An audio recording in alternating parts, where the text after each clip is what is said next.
Imagine sitting in a courtroom, the air thick with tension, as a man with a visible disability struggles to stand before a judge. His movements are slow, deliberate, and every eye in the room is fixed on him. The judge, a figure of authority, draped in a black robe, leans back in his chair, a smirk playing on his lips. "Hurry up," the judge snaps, his voice dripping with impatience that we don't have all day. The room falls silent, the kind of silence that feels heavy, like the calm before a storm. The man pauses, his head bowed, and for a moment it seems like he might crumble under the weight of the judge's disdain. But then, something shifts. He straightens his back, his eyes locking onto the judge's with an intensity that sends a ripple through the room. What happens next is something no one could have predicted, least of all the arrogant judge who thought he held all the power. This is a story about justice, identity, and the moments that can change everything in the blink of an eye. It's about a man who walked into that courtroom carrying more than just the weight of his disability. He carried a secret, one that would leave everyone, including the judge, questioning their assumptions. The judge, a man known for his sharp tongue and even sharper judgments, had built a reputation for being unyielding, even cruel to those he deemed beneath him.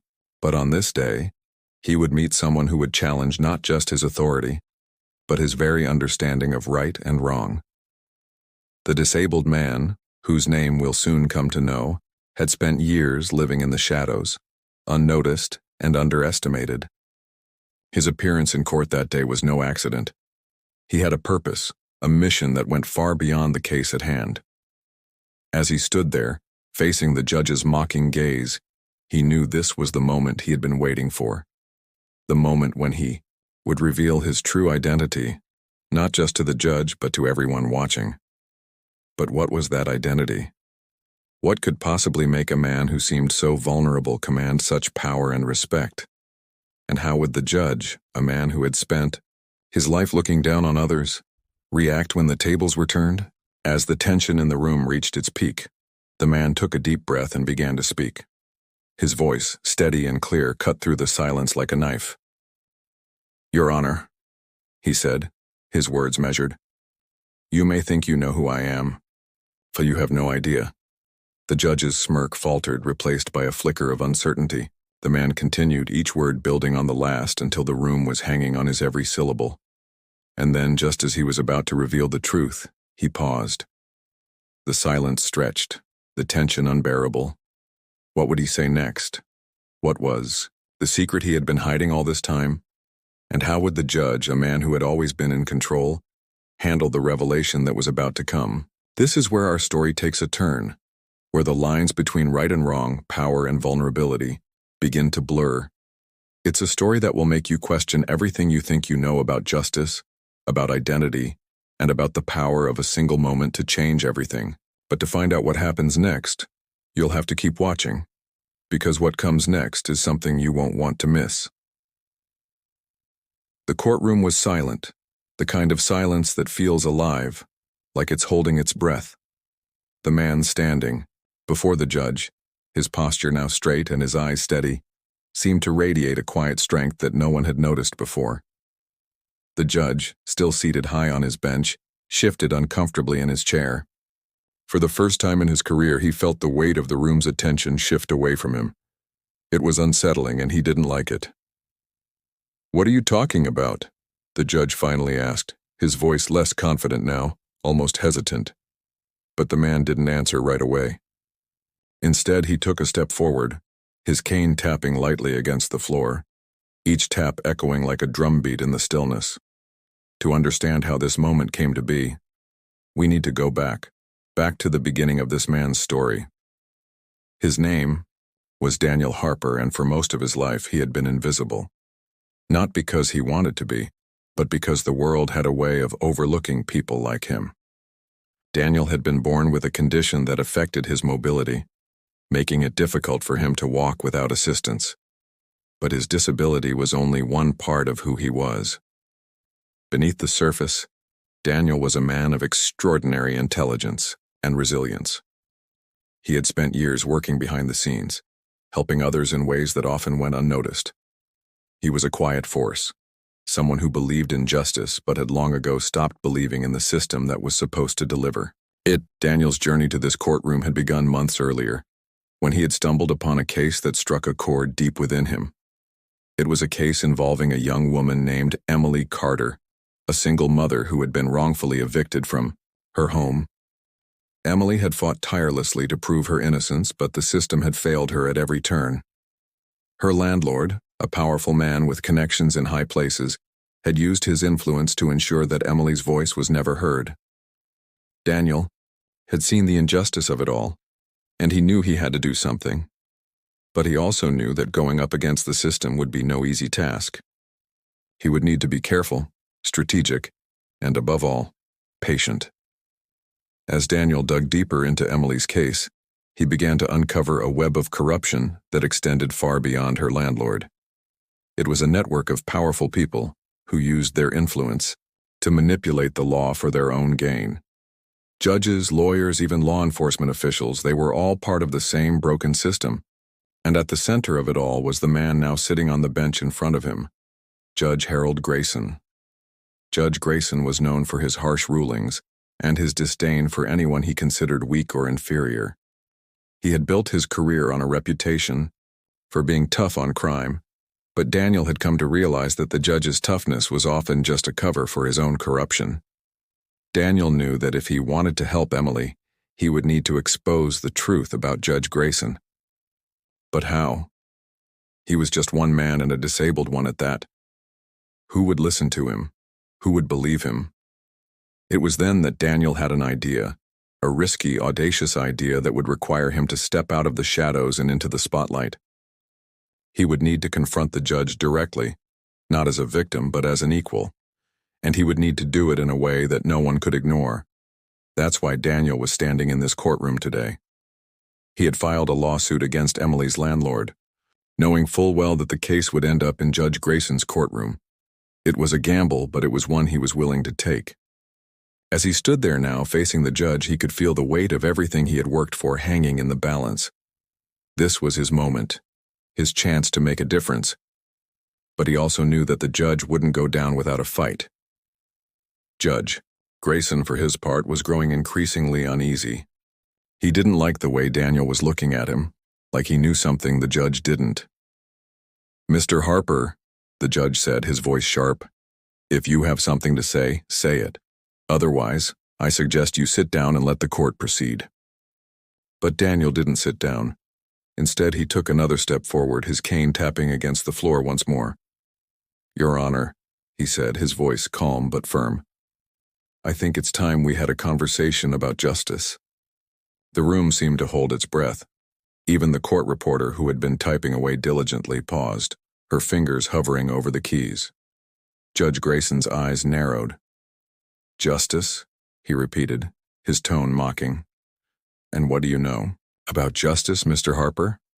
Daniel didn't flinch. "I know enough to recognize when it's being denied," he said. "And I know enough to recognize when the people who are supposed to uphold it are the ones breaking it." The judge's face turned red, his anger bubbling to the surface. "Are you accusing me of something, Mr. Harper?" he demanded. Daniel didn't answer right away. Instead, he reached into his pocket and pulled out a small USB drive. He held it up for the judge to see, his hand steady. "This," he said, "contains evidence of corruption within this court. Evidence that implicates you, Your Honor, and several others in a scheme to manipulate the law for personal gain." The room erupted in gasps and murmurs. Judge Grayson's eyes widened, and for a moment, he looked like a man who had just been caught in a trap. But then, just as quickly, his expression hardened. "This is outrageous," he snapped, slamming his gavel down on the bench. "I won't stand for this kind of disrespect in my courtroom." But Daniel didn't back down. "With all due respect, Your Honor," he said, "this isn't about disrespect. It's about the truth. And the truth has a way of coming out no matter how hard people try to bury it." The tension in the room was palpable, like a storm about to break. Everyone was waiting to see what would happen next. Would the judge dismiss Daniel's claims? Would he try to silence him? Or would he be forced to confront the truth he had been running from for so long? Daniel stood his ground, his eyes never leaving the judges. He knew this was just the beginning, that the battle ahead would be long and difficult, but he also knew that he couldn't back down now, not when so much was at stake. As the judge opened his mouth to respond, Daniel braced himself for what was coming next. But before the judge could speak, a loud noise echoed through the courtroom. It was the sound of the doors bursting open, and everyone turned to see who had entered. Standing in the doorway was a group of people, lawyers, activists, and even a few reporters. They had come to support Daniel, to stand with him as he took on the system. And at the front of the group was Emily Carter, her eyes filled with determination. The judge's face turned pale as he realized what was happening. This wasn't just about Daniel anymore. This was about all of them. Every person who had ever been wronged by the system. Every voice that had ever been silenced. And as Daniel looked around the room, he knew that this was just the beginning. The fight for justice was far from over, but for the first time in a long time, he felt like they might actually have a chance. But what would happen next? Would the judge try to shut them down? Would the evidence on the USB drive be enough to bring him to justice? And what about the others involved in the corruption? Would they be exposed as well? The answers to these questions were still unknown, but one thing was certain. The battle had just begun, and nothing would ever be the same again. The courtroom, already buzzing with tension, erupted into chaos as the group of supporters filed in, their presence like a spark igniting a fire. Emily Carter, standing at the front of the group, locked eyes with Daniel. Her expression was a mix of gratitude and determination, and for a moment, it felt like the two of them were the only people in the room. But the moment didn't last long. Judge Grayson, his face flushed with anger, slammed his gavel repeatedly, the sharp cracks echoing like gunshots. "Order! Order in the court!"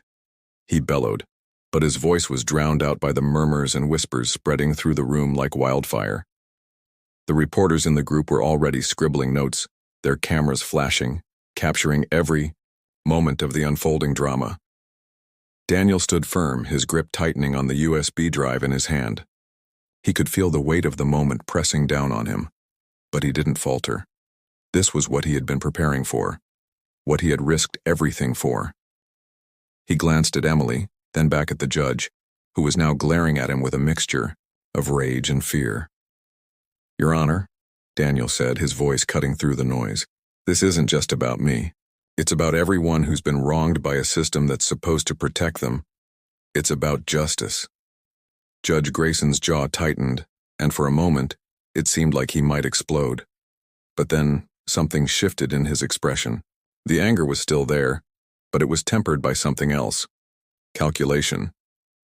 He leaned back in his chair, his eyes narrowing as he studied Daniel. "You think you're some kind of hero, don't you?" he said, his voice dripping with sarcasm. "Coming in here making wild accusations, disrupting my courtroom, but let me tell you something, Mr. Harper. The law doesn't care about your little crusade. The law is the law, and I am the law in this room." Daniel didn't flinch. He had expected this kind of response, had prepared for it.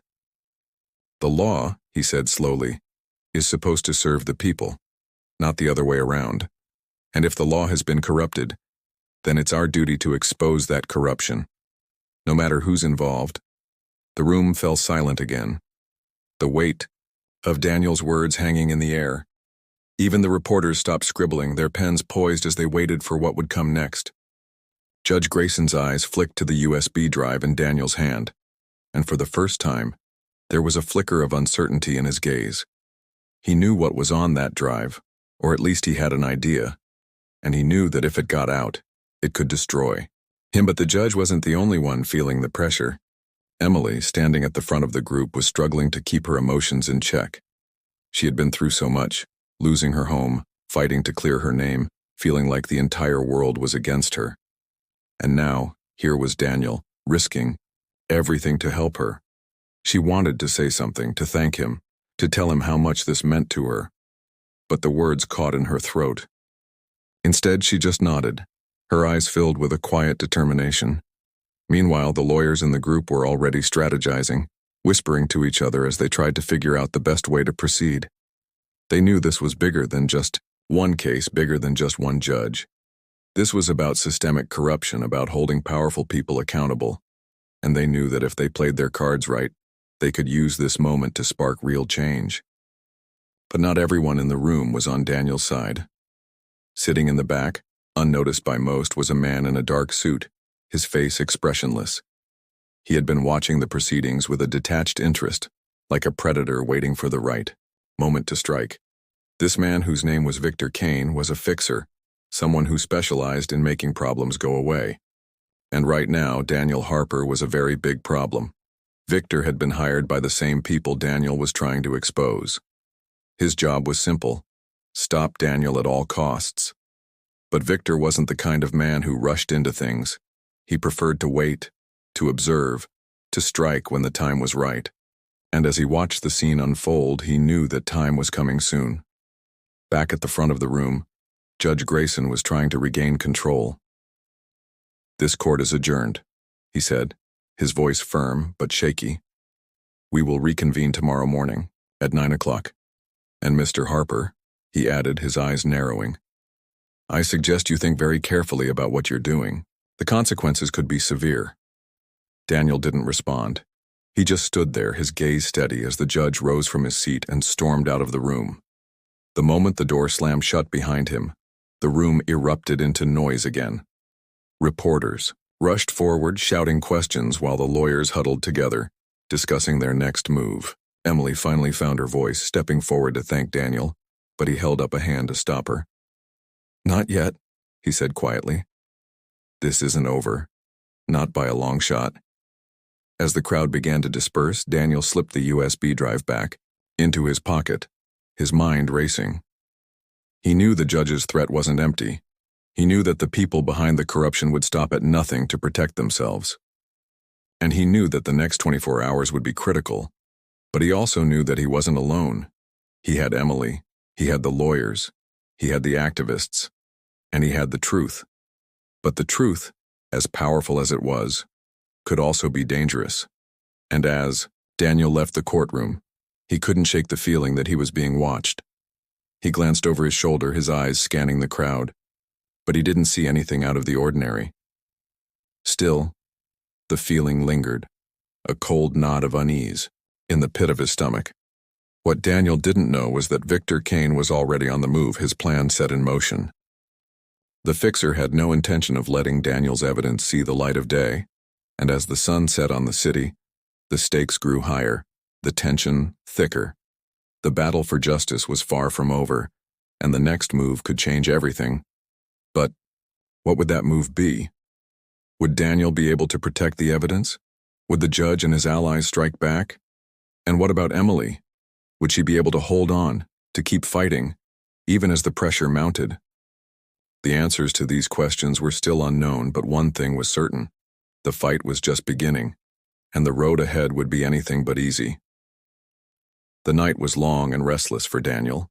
He sat in his small apartment, the USB drive, clutched tightly in his hand, his mind racing with thoughts of what the next day would bring. He knew Judge Grayson and his allies wouldn't just sit back and let him expose their corruption. They would come for him, of that he was certain.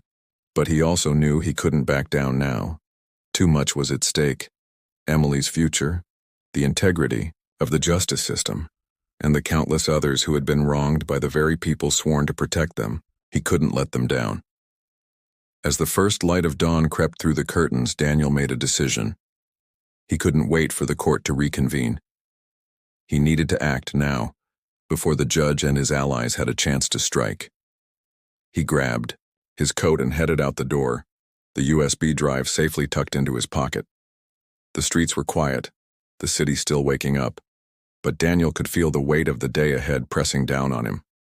He knew where he needed to go: the office of a trusted journalist, someone who had been investigating corruption in the system for years. If anyone could help him get the truth out, it was her. Meanwhile, Emily was also awake, pacing her small apartment as she tried to process everything that had happened. She had spent the night replaying the scene in the courtroom over and over in her mind. The way Daniel had stood up to the judge, the way he had looked at her with such determination. She felt a surge of gratitude, but also fear. She knew Daniel was risking everything for her, and she couldn't shake the feeling that something terrible was about to happen. She picked up her phone, her fingers hovering over Daniel's number, but she hesitated. What could she say? How could she possibly thank him for what he was doing? Before she could make up her mind, her phone buzzed. It was a text from one of the lawyers who had been in the courtroom. "Meet us at the courthouse, things are moving fast." At the same time, Victor Kane was already at work. He had spent the night gathering information, tracking Daniel's movements and putting a plan into action. He knew Daniel had the USB drive, and he knew Daniel would try to get the evidence out before the court reconvened. Victor's job was to make sure that didn't happen.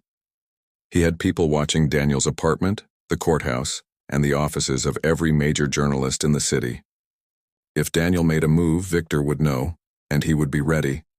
Daniel, unaware of the net closing in around him, arrived at the journalist's office. Her name was Sarah Mitchell, and she had built a reputation for exposing corruption at the highest levels. When Daniel walked in, she was already waiting for him, her eyes sharp and focused. "I've been expecting you," she said, gesturing for him to sit. "I saw what happened in the courtroom yesterday. You've got guts, I'll give you that. But guts won't be enough to take down someone like Judge Grayson. You're going to need proof." Daniel nodded, pulling the USB drive from his pocket and handing it to her. "It's all here," he said.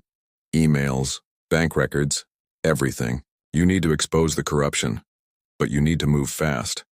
They're not going to let this go quietly." Sarah took the drive, her expression serious. "I'll get to work on this right away," she said. "But you need to be careful, Daniel. These people play dirty. If they find out you're working with me, they'll come after you." Daniel knew she was right, but he also knew he didn't have a choice. "I'll be fine," he said, though the words felt hollow even as he said them. He stood to leave, but before he could reach the door, Sarah stopped him. "Daniel," she said, her voice softer now. "Thank you for having the courage to do this. Not many people would." Daniel didn't respond. He just nodded and walked out the door, his heart pounding in his chest. He knew the next few hours would be critical. If Sarah could get the story out before the judge and his allies could react, they might just have a chance. But if they were too late? Daniel didn't want to think about what that would mean. As he stepped out onto the street, he felt a chill run down his spine. He glanced around, his eyes scanning the shadows, but he didn't see anything out of the ordinary. Still, the feeling of being watched lingered, a constant reminder of the danger he was in. He quickened his pace, heading toward the courthouse. He needed to be there when the story broke. He needed to see it through to the end. But Victor Kane was already one step ahead. He had been watching Daniel's movements, and he knew exactly where he was going. As Daniel turned a corner, Victor stepped out of the shadows, blocking his path. "Going somewhere, Mr. Harper?" he asked, his voice calm but menacing. Daniel froze, his heart racing. He didn't know who this man was, but he could tell by the look in his eyes that he was trouble. "Who are you?" Daniel asked, his voice steady despite the fear coursing through him. Victor smiled, a cold, humorless smile. "Let's just say I'm here to make sure you don't cause any more problems," he said. "Now, why don't you hand over that USB drive and we can all go home?" Daniel's mind raced. He knew he couldn't let Victor get his hands on the drive, but he also knew he was outmatched.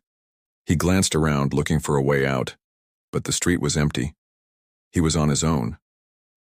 Back at the courthouse, Emily and the lawyers were waiting, anxiously.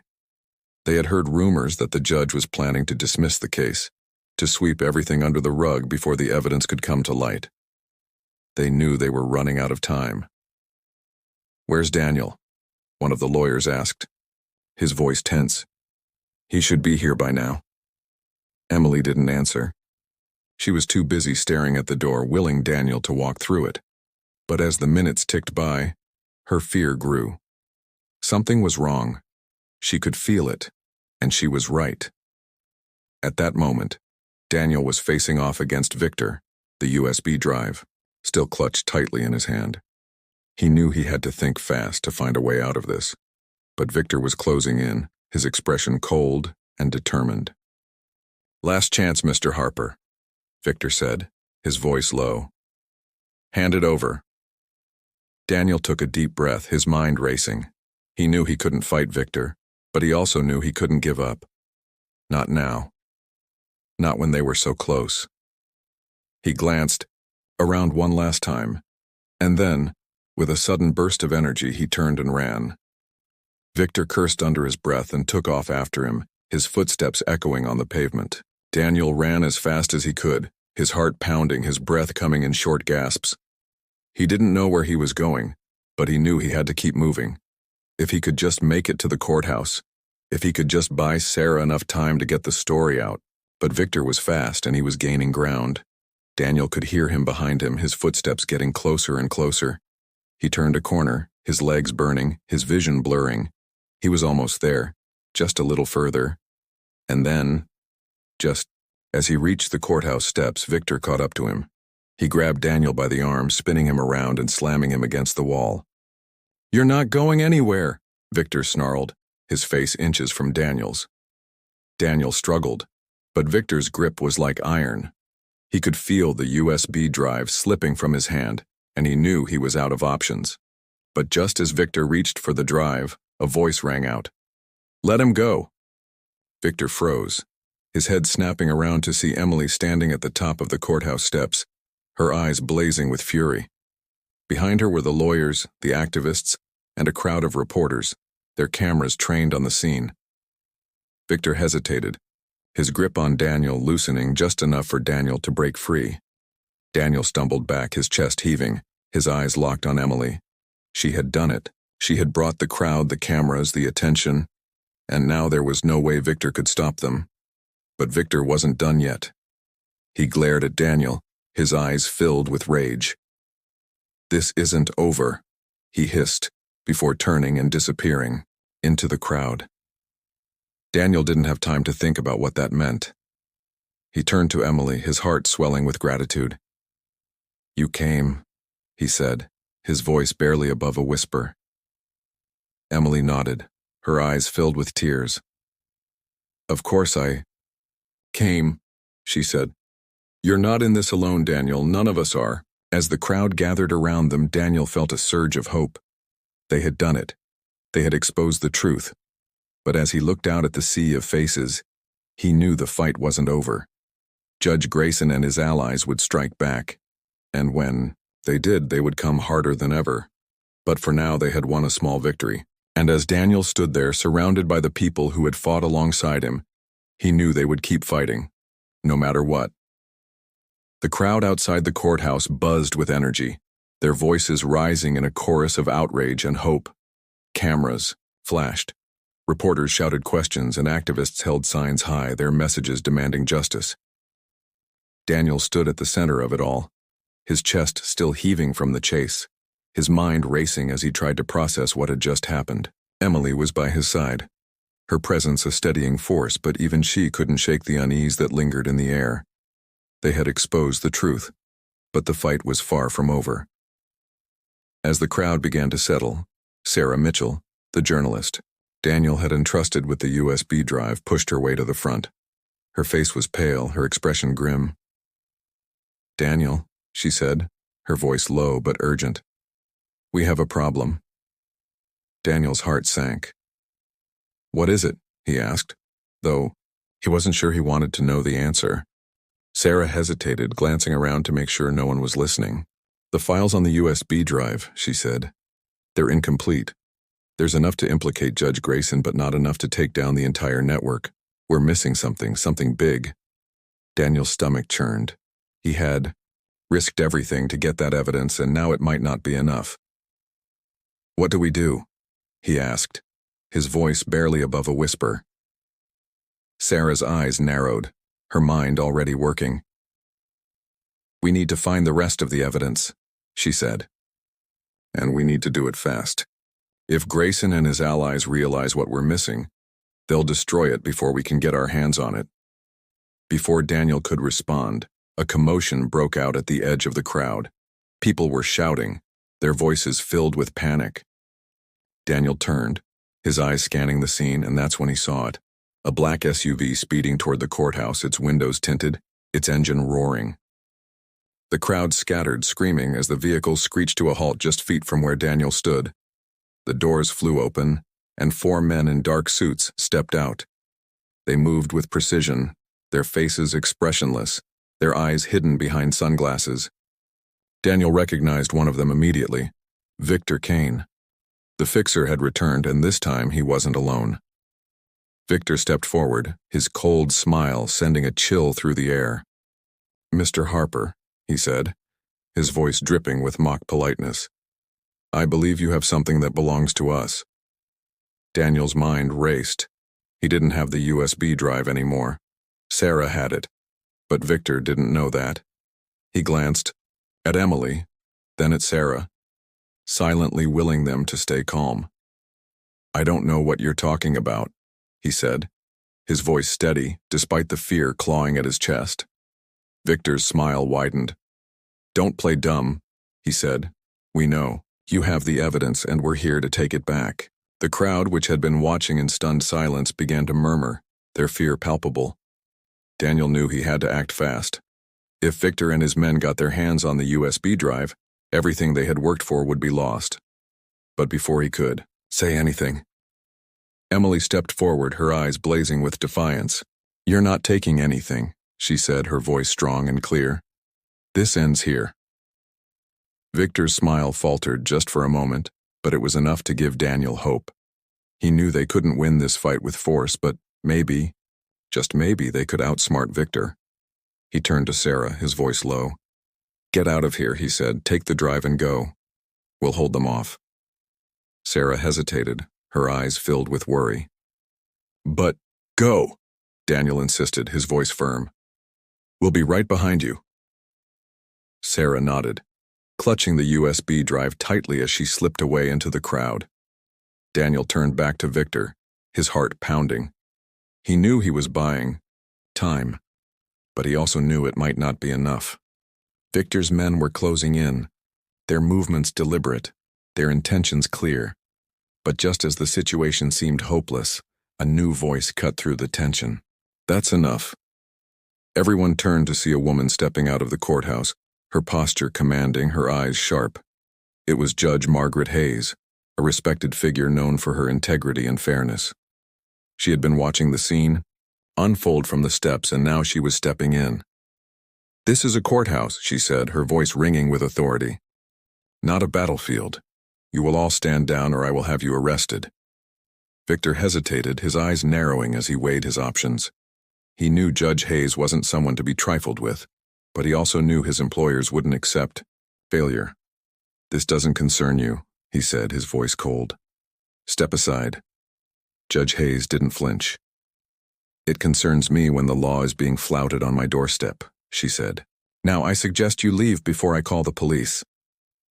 For a moment it seemed like Victor might back down, but then his expression hardened, and he took a step forward. "You don't understand," he said. "This is bigger than you. Bigger than all of you." Daniel's heart raced as he realized what was happening. Victor wasn't just here for the USB drive. He was here to send a message, to show that no one could stand in their way, and if Judge Hayes got in his way, she would be just another casualty. But before Victor could make his move, a new sound filled the air, the wail of sirens growing louder by the second. Victor's head snapped around, his expression darkening as he realized what was happening. The police were coming. Victor cursed under his breath, his eyes darting between Daniel, Emily, and Judge Hayes. He knew he was out of time. "This isn't over," he snarled, before turning and signaling to his men. They retreated to the SUV, their movements quick and efficient, and within moments they were gone, the sound of their engine fading into the distance. The crowd erupted into cheers, their relief palpable, but Daniel knew better than to celebrate. Victor's words echoed in his mind. This isn't over. And he was right. The fight was far from finished. As the police arrived, Judge Hayes turned to Daniel, her expression serious. "You've started something big," she said, "and now you need to see it through, but be careful. These people won't stop until they've silenced you." Daniel nodded, his mind already racing. He knew what he had to do. They needed to find the rest of the evidence, the missing piece that could bring down the entire network. But where to start? And how much time did they have? Emily stepped closer, her hand finding his. "We'll figure it out," she said, her voice steady. "Together." Daniel looked at her, his heart swelling with gratitude. She had been through so much, and yet she was still standing, still fighting. He knew he couldn't let her down. "Together," he agreed. But as they turned to leave, a new thought struck him. What if the missing evidence wasn't just a file or a document? What if it was a person, someone who knew the truth but had been too afraid to come forward? Someone, like Emily's landlord? The pieces began to fall into place, and Daniel felt a surge of hope. They had a lead, but they would need to move fast. Because if Victor and his employers realized what they were after, they would stop at nothing to protect their secrets. The stakes had never been higher, and the clock was ticking. But Daniel knew one thing for certain. They couldn't stop now. Not when they were so close. Not when justice was finally within reach. The police presence outside the courthouse brought a temporary sense of calm, but Daniel knew it wouldn't last. Victor and his employers were still out there, and they wouldn't stop until they had silenced him for good. With Sarah safely away with the USB drive, Daniel and Emily huddled together, their minds racing as they tried to figure out their next move. The missing piece of the puzzle, Emily's landlord, Mr. Grayson's connection, was the key. If they could find him, they might finally have the evidence they needed to bring down the entire network. "We need to find him," Daniel said, his voice low but urgent. "If he knows something, if he's been hiding evidence, we have to get to him before they do." Emily nodded, her face pale but determined. "I know where he lives," she said. "Or at least where he used to live. He moved after the eviction, but I might be able to track him down." Daniel hesitated. Going after the landlord was risky. They had no idea what kind of danger they might be walking into, but they didn't have a choice. "Let's go," he said. "But we need to be careful. If Victor's people are watching us, they'll follow." They slipped away from the courthouse, blending into the crowd as they made their way to Emily's car. The drive was tense, every passing vehicle making Daniel's heart race. He kept glancing in the rearview mirror, half expecting to see the black SUV trailing them. But the streets were quiet, and for now it seemed like they were alone. Emily directed Daniel to an old apartment building on the outskirts of the city. It was a rundown place, the kind of building that had seen better days. "This is where he used to live," Emily said, her voice trembling slightly. "I don't know if he's still here, but it's the only lead we have." They stepped out of the car, the air thick with tension. The building loomed in front of them, its windows dark and lifeless. Daniel took a deep breath, his hand tightening. Around the flashlight he had grabbed from the car. "Stay close, you," he said, his voice barely above a whisper. They made their way inside, the creak of the door echoing in the empty hallway. The building was eerily quiet, the only sound the soft shuffle of their footsteps as they climbed the stairs to the landlord's old apartment. When they reached the door, Daniel hesitated, his heart pounding in his chest. He knocked softly, but there was no answer. "We need to go in," Emily said, her voice firm despite the fear in her eyes. Daniel nodded, his hand trembling as he tried the doorknob. To his surprise, it was unlocked. He pushed the door open slowly, the hinges groaning. In protest. The apartment was dark, the air stale and heavy. Daniel stepped inside, his flashlight cutting through the shadows. The place was a mess, papers scattered everywhere, furniture overturned, as if someone had been searching for something. Daniel's stomach churned as he realized what that meant. They were too late. Someone had already been here. But then Emily gasped, her hand flying to her mouth. "Daniel, look," she whispered, pointing to a corner of the room. Daniel turned, his flashlight following her gaze. There, slumped against the wall, was a man. His face was bruised, his clothes torn, and he was clutching a folder to his chest. It was Emily's landlord. Daniel rushed to his side, his heart racing. "Are you okay?" he asked, his voice frantic. What happened? The man groaned, his eyes fluttering open.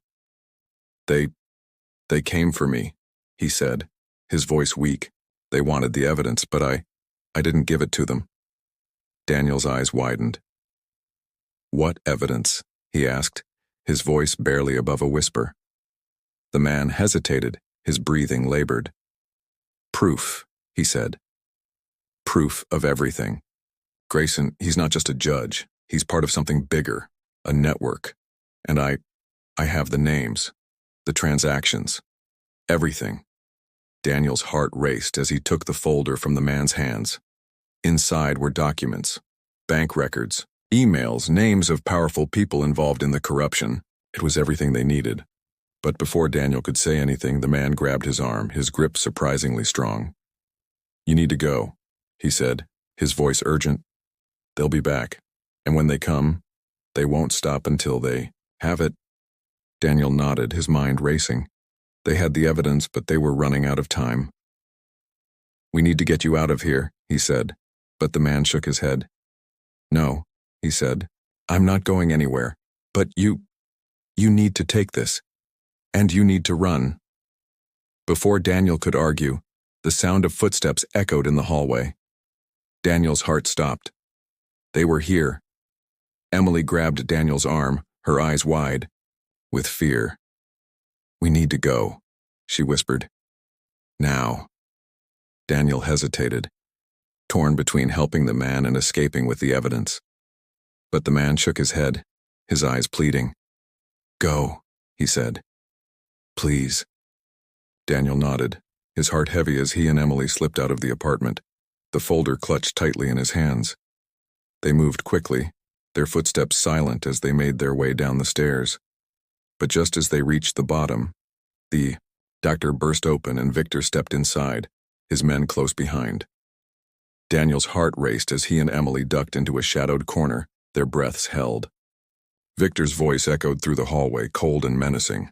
Find them, he said, and don't let them leave. Daniel's mind raced. They were trapped, with no way out.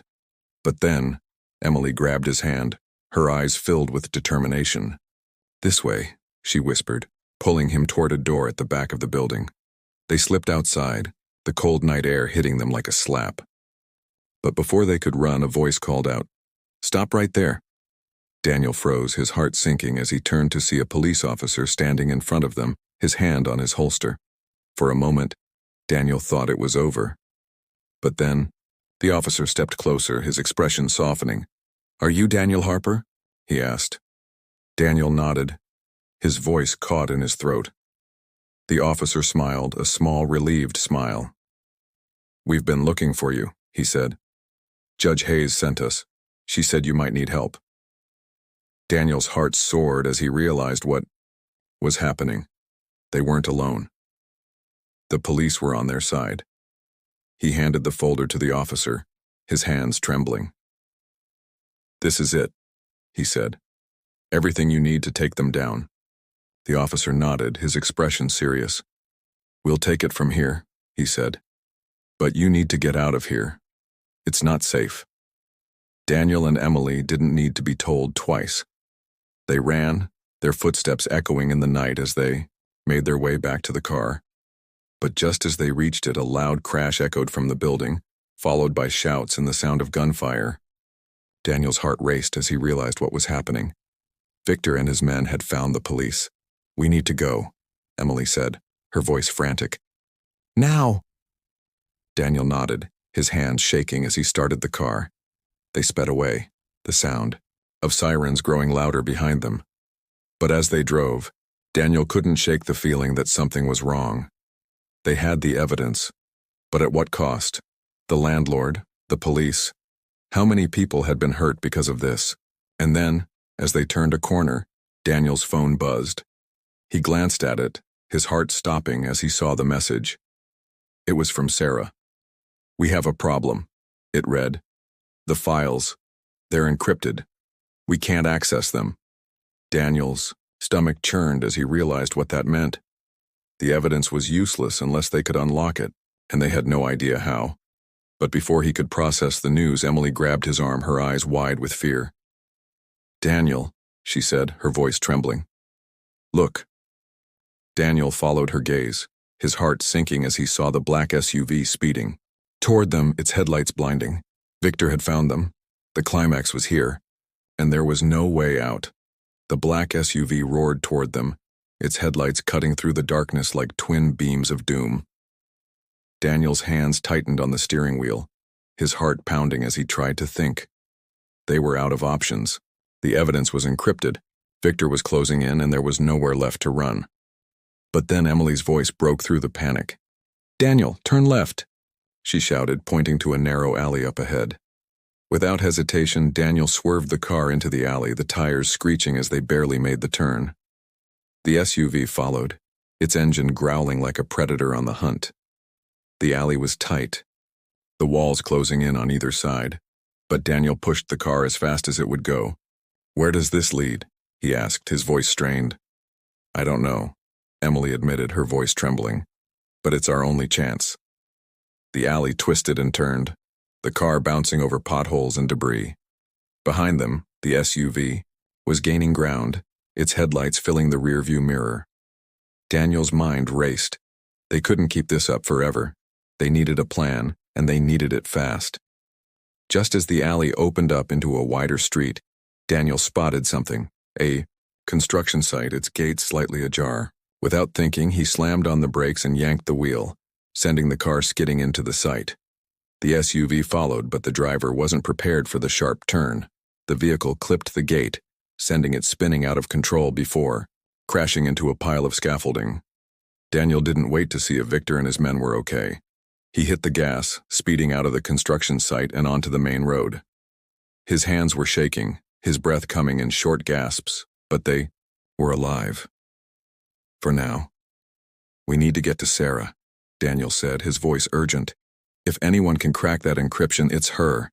Emily nodded, her face pale but determined. "Let's go." They drove in silence, the weight of everything pressing down on them. The evidence, the danger, the lives at stake. It was almost too much to bear. But they couldn't give up. Not now. Not when they were so close. When they finally reached Sarah's office, they found her hunched over her computer, her face lit by the glow of the screen. She looked up as they burst in, her expression a mix of relief and frustration. "I've been trying everything," she said, her voice strained. "But this encryption is next level. I can't crack it without the key." Daniel's heart sank. "What key?" he asked, his voice barely above a whisper. Sarah hesitated, her eyes narrowing as she thought. "There's usually a password or a phrase that unlocks the files," she explained.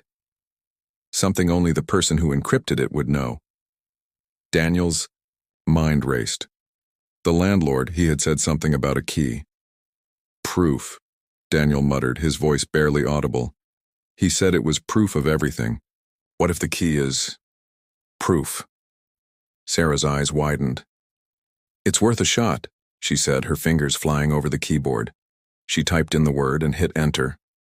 For a moment, nothing happened. Then the screen flickered, and the files began to unlock. "It worked," Sarah whispered, her voice filled with awe. "We're in." Daniel and Emily crowded around the computer, their eyes scanning the screen as Sarah opened the files. What they saw took their breath away.